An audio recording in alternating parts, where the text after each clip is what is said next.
নমস্কার বন্ধুরা, আজকে রাখি বন্ধন উৎসব, তাই ভাইদের জন্য মিষ্টি বানিয়েছি কালাকাঁদ। এই কালাকাঁদ খেতে খুবই সুস্বাদু হয়। সমস্ত ভাইয়েরা বাড়িতে আসে, যে দূরে যারা দূরে থাকে তারা বাড়িতে আসে বোনেদের রাখি পাওয়ার জন্য। এই কালাকাঁদ মিষ্টি করার জন্য আমি 3 প্যাকেট দুধ নিয়েছি। দুধটাকে এবার ভালো মতো জাল দেবো।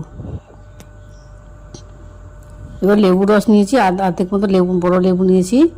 এটাকে ছানা করতে হবে।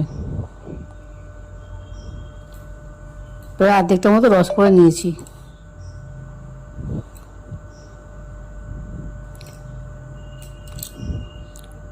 এই রসটাকে ফুটন্ত দুধের মধ্যে দিলে লেবুটা ছানাটা কেটে যাবে।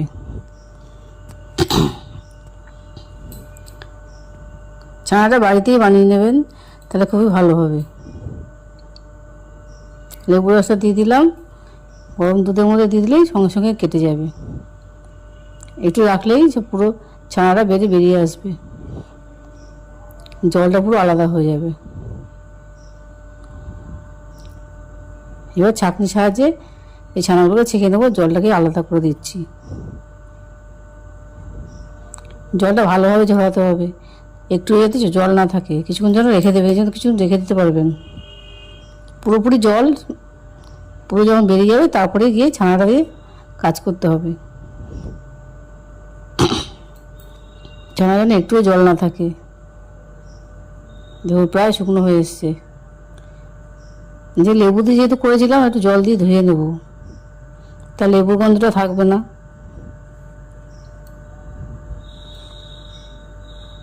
এরপর কিছুক্ষণ রেখে দেবো, এই জলটা যাতে পুরোপুরি পড়ে যায়। ভালো মতো জলটা ঝরে গেলে এবার ছানাটাকে ভালো করে চটকাবো। বেশ খানিকক্ষণ চটকাতে হবে ভালো মতো, যাতে মিহি হয়ে যায়। ডলে 10 মিনিট মতো ডলে ছানাটাকে নরম করে তুলতে হবে।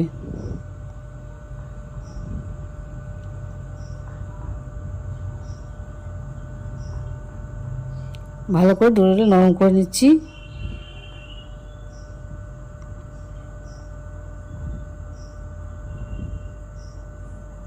মাখতে মাখতে যত নরম হবে তত সন্দেশটা আবার ভালো হবে।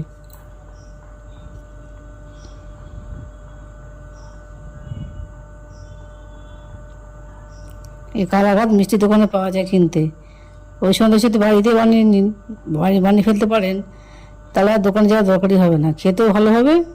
টাটকা ছানা দিয়ে সন্দেশ বানাবেন আর ভাইদের খাওয়াবেন, তার সঙ্গে বোনেরাও খাবেন।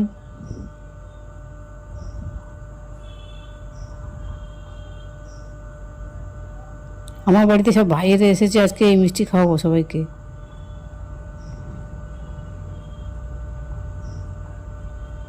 দেখুন কত মোলায়েম হয়ে গেছে। আরও ভালো করে মাখতে হবে।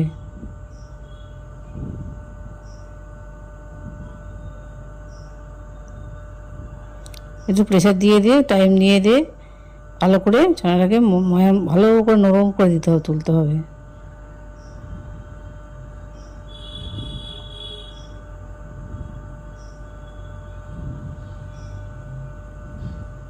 এই ছানা দিয়ে সন্দেশ ও রসগোল্লা বানাতে পারবেন।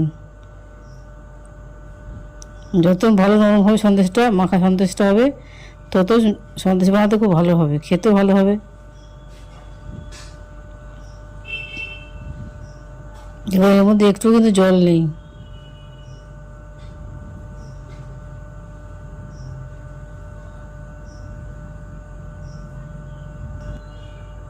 ভালো মতো মাখা গেলে একটু গোল করে পাকিয়ে ধৈর্য ধরে করতে হবে।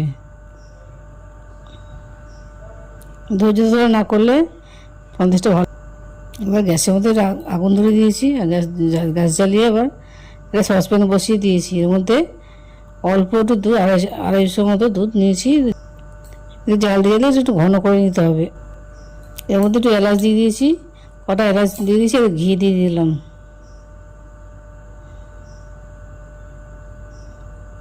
এতে ভালো গন্ধটা বেরোবে।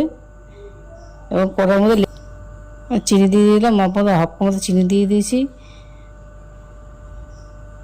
চিনিটাকে ভালো করে গলতে দিতে হবে, যাতে ভালো মতো গলে যায়। নেড়ে চেড়ে ভালো করে গলতে দিতে হবে।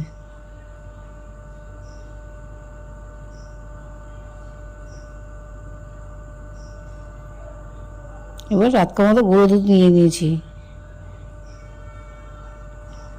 যাতে ঘন হয়ে যাবে, এতে দুধটা আরও ঘন হয়ে যাবে, মাখা মাখা হয়ে যাবে।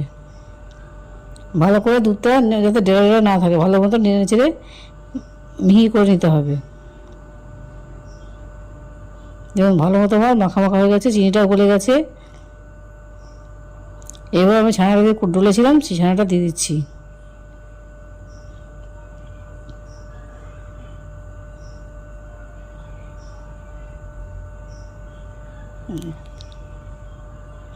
এবার এই ছানা চিনি সব একসঙ্গে ভালো করে মিহি করতে হবে, ডলে ডলে ভালো করে মিহি করতে হবে।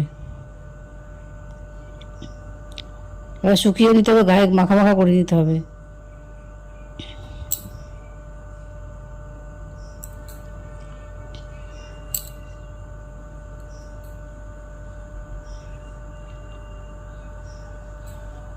যতক্ষণ না শুকোচ্ছে ভালোভাবে সন্দেশটা তৈরি হবে না।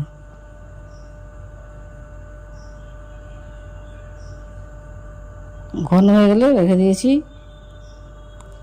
এবার পাত্রের মধ্যে একটু ঘি মাখি, ট্রের মধ্যে ঘি মাখিয়ে নিলাম, যাতে সন্দেশগুলো যখন হয়ে যাবে তো তুলতে সুবিধা হবে।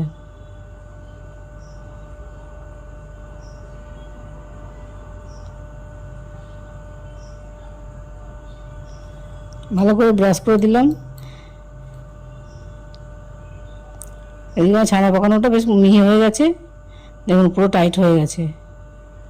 এবার এটাকে সুন্দর করে সাজিয়ে দেবো।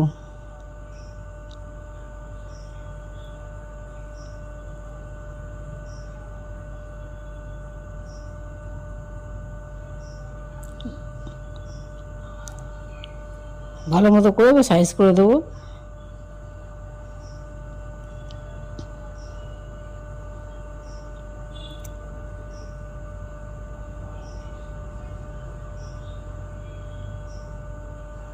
এই সন্দেশ ঠান্ডা হলে খেতে খুবই ভালো লাগে।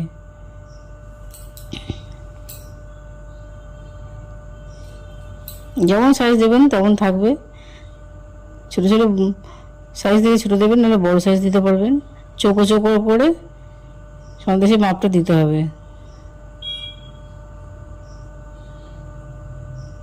গরম অবস্থায় করবেন, ঠান্ডা হয়ে গেলে কিন্তু শক্ত হয়ে যাবে। যা করা গরম অবস্থাতেই করবেন।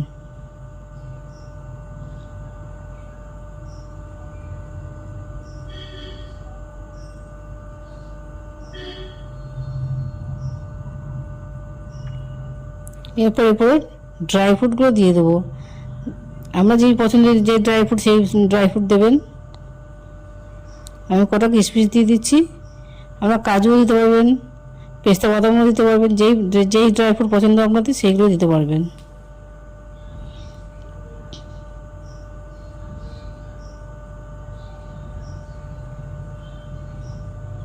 দিয়ে একটু চেপে চেপে দিতে হবে, এতে কিশমিশগুলো ঢুকে ঢুকে যায়, ঠান্ডা হলে যাতে পড়ে না যায়। আমি কিছু স্প্রিঙ্কেলে ছিটিয়ে দিচ্ছি, দেখতে খুব সুন্দর লাগবে।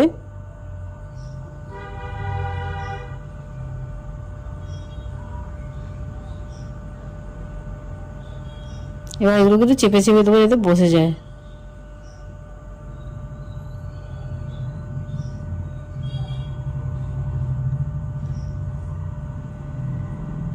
যেমন দেখতে কত সুন্দর হয়েছে। গরম অবস্থাতে সাইজ করে নেব।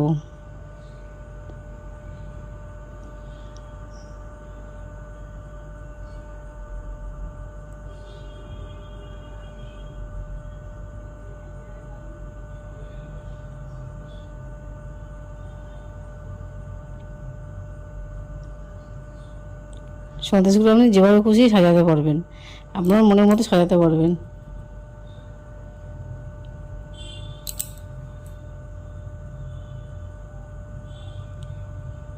এইগুলোকে আমি আবার হালকা করে চৌকো করে দাগ করে দিয়েছি, পরে করে তুলবো। দেখুন চৌকো করে কেটে নিয়েছিলাম ঠান্ডা অবস্থায়। দেখুন কিছুক্ষণ ফ্রিজে রেখে দেবেন।